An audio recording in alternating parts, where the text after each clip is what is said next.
జై శ్రీమన్నారాయణ. నేను మీ వాణి సత్యాన్ని శ్రీ విష్ణు పరివార్ ఛానల్ నుంచి మాట్లాడుతున్నానండి. Welcome to our channel. జై శ్రీమన్నారాయణ. హేమలత. జై శ్రీమన్నారాయణ గురుగారు.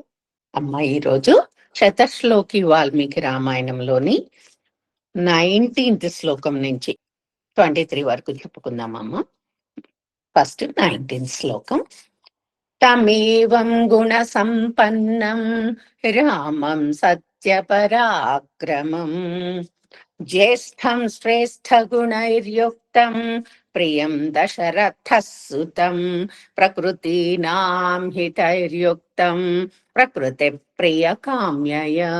గుణ సంపన్నం నా కిందన ద్విద్వాక్షరం, రామం సత్య తాకిందయకారం, పరాక్రమం కాకింద రకారం సంయుక్తాక్షరం.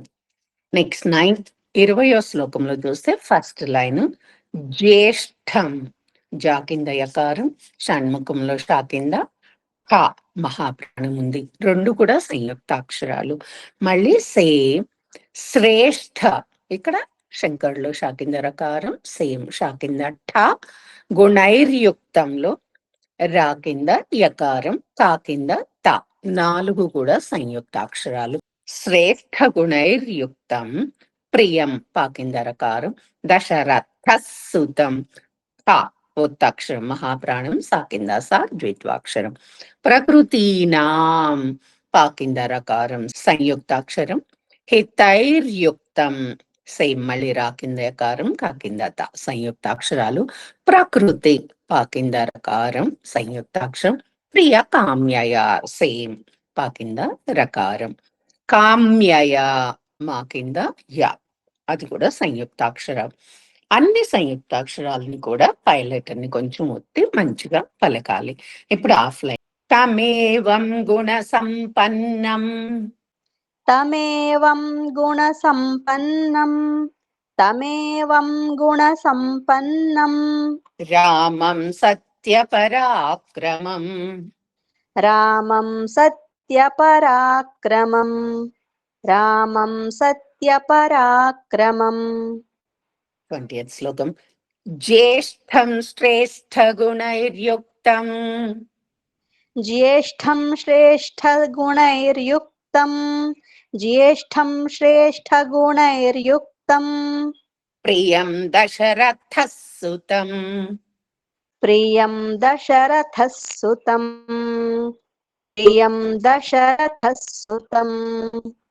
ప్రకృతీనాం హితైర్యుక్తం, ప్రకృతీనాం హితైర్యుక్తం, ప్రకృతీనాం హితైర్యుక్తం ప్రకృతి ప్రియ కామ్యయ, ప్రకృతి ప్రియ కామ్యయా, ప్రకృతి ప్రియ కామ్యయా. లైన్ వైజ్ చూద్దాం. తమేవం గుణ సంపన్నం రామం సత్యపరాక్రమం, తమేవం గుణ సంపన్నం రామం సత్యపరాక్రమం, తమేవం గుణ సంపన్నం రామం సత్యపరాక్రమం. జ్యేష్ఠం శ్రేష్ఠ గుణైర్యుక్తం ప్రియం దశరథసుతం, జ్యేష్ఠం శ్రేష్ఠ గుణైర్యుక్తం ప్రియం దశరథసుతం, జ్యేష్ఠం శ్రేష్ఠ గుణైర్యుక్తం ప్రియం దశరథసుతం. ప్రకృతీనాం హితైర్యుక్తం ప్రకృతి ప్రియ కామ్యయా, ప్రకృతీనాం హితైర్యుక్తం ప్రకృతి ప్రియ కామ్యయా, ప్రకృతీనాం హితైర్యుక్తం ప్రకృతి ప్రియ కామ్యయా. వెరీ గుడ్ అమ్మ. పూర్తి శ్లోకం ఇద్దరం కలిపి. తమేవం గుణ సంపన్నం రామం సత్యపరాక్రమం జ్యేష్ఠం శ్రేష్ఠ గుణైర్యుక్తం ప్రియం దశరథసుతం ప్రకృతీనాం హితైర్యుక్తం ప్రకృతి ప్రియ కామ్యయా. 21. యవ్వరాజ్యేన సంయోక్త संयोक्तुम् ऐच्छत् प्रीत्या महीपतिः तस्याभिषेकसंभारान् दृष्ट्वा भार्यार्थ कैकयी. పదవిభజన యవ్వరాజ్యేన జా కింద యకారం సంయుక్తాక్షరం సంయోక్తుం కా కింద త సంయుక్తాక్షరం సంయోక్తుం అని చదవచ్చు సంయోక్తుం అని చదవచ్చు ఏదైనా కరెక్టే. ఐచ్ఛత్ ప్రీత్యా చా కింద ఛ మహాప్రాణం ద్విద్వాక్షరం తా కింద రకారం ప మూడు అక్షరాలు ఉన్నాయి సంయుక్తాక్షరం తర్వాత తా కింద దీర్ఘాక్షరం అది దాని కింద యకారం ఉంది. ఐచ్ఛత్ ప్రీత్యా మహీపతి లాస్ట్ కి విసర్గలు ఉన్నాయి హి అవుతుంది. తస్యాభిషేక సా కింద యకారం సంయుక్తాక్షరం భ మహాప్రాణము సంభారాన్ మా దీర్ఘాక్షరం దాని కింద భ మహాప్రాణం ఉంది. దృష్ట్వా షణ్ముఖంలో షా కింద ట వా రెండు కూడా ఉన్నాయి సంయుక్తాక్షరం. భార్య భ ఒత్తక్షరం ఉంది రా కింద యకారం ఠ మహాప్రాణం కైకయి. ఆఫ్లైన్ చూద్దామమ్మా.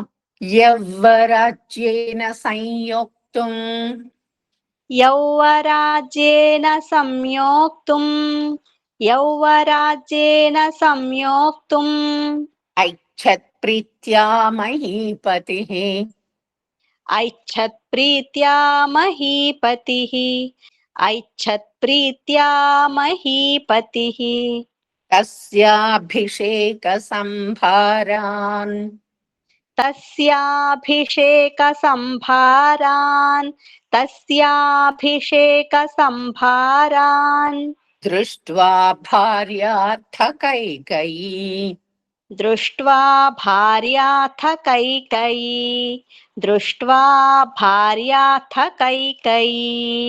Line wise.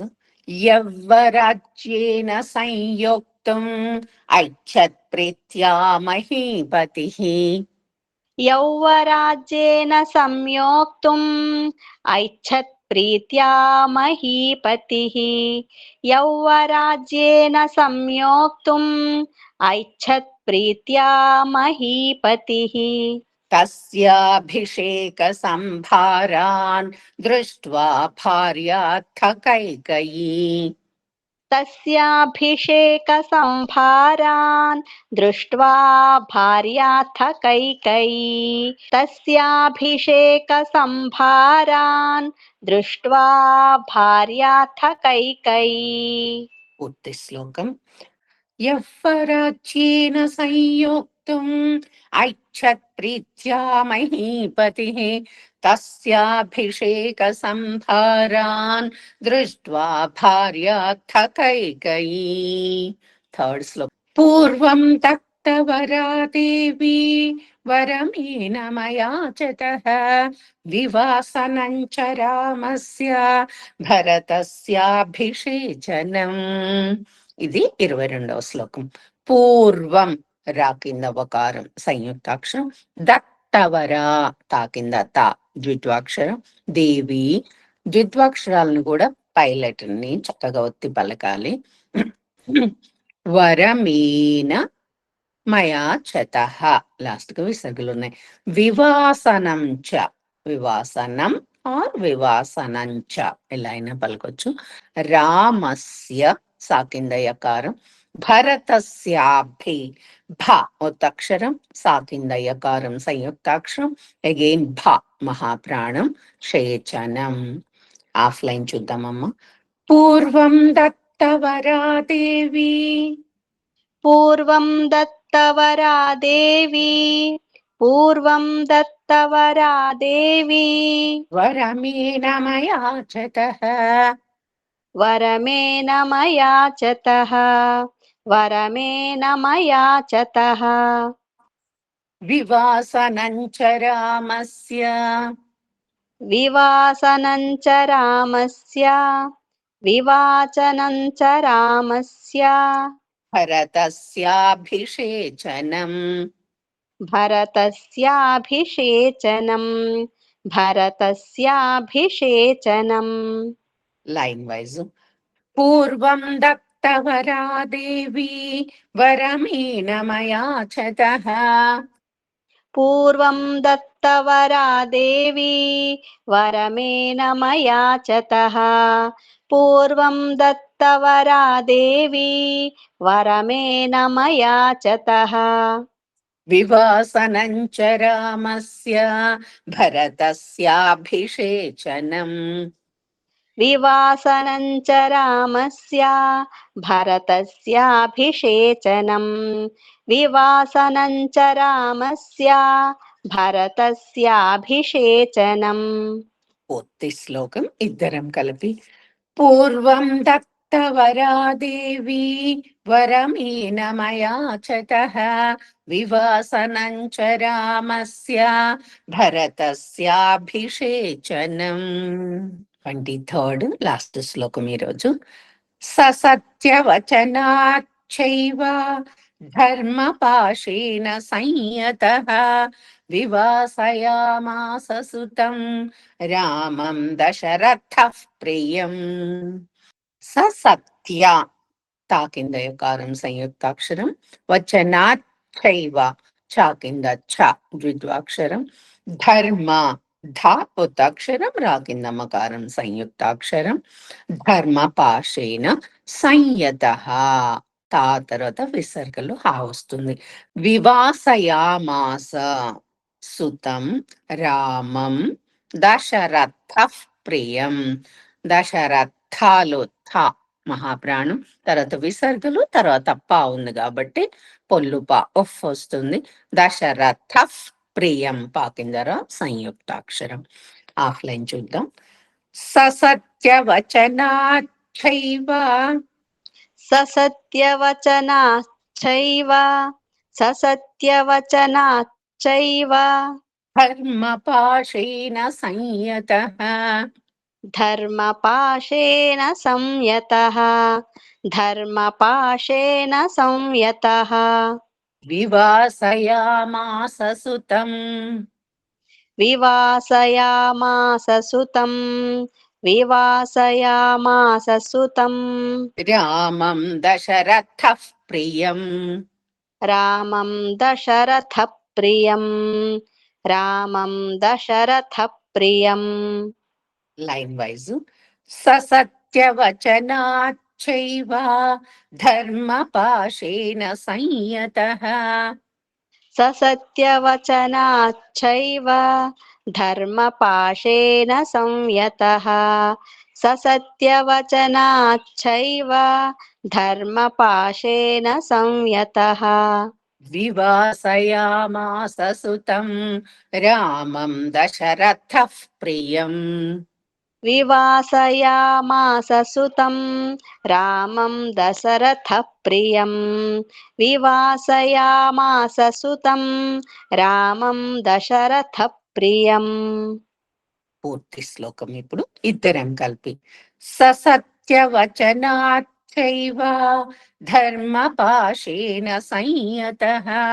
వివాసయామాస సుతం రామం దశరథః ప్రియం. జై శ్రీమన్నారాయణ. జై శ్రీమన్నారాయణ గురువుగారు. ఈ వీడియో కనుక మీకు నచ్చినట్లయితే కనుక లైక్ చేయండి, షేర్ చేయండి, అలాగే సబ్స్క్రైబ్ చేసుకోండి. మీ లైక్స్ మాకు చాలా ఇంపార్టెంట్ అండి. మీరు అందరూ కూడా లైక్ చేస్తున్నారు. ధన్యవాదాలు. ఉంటాను.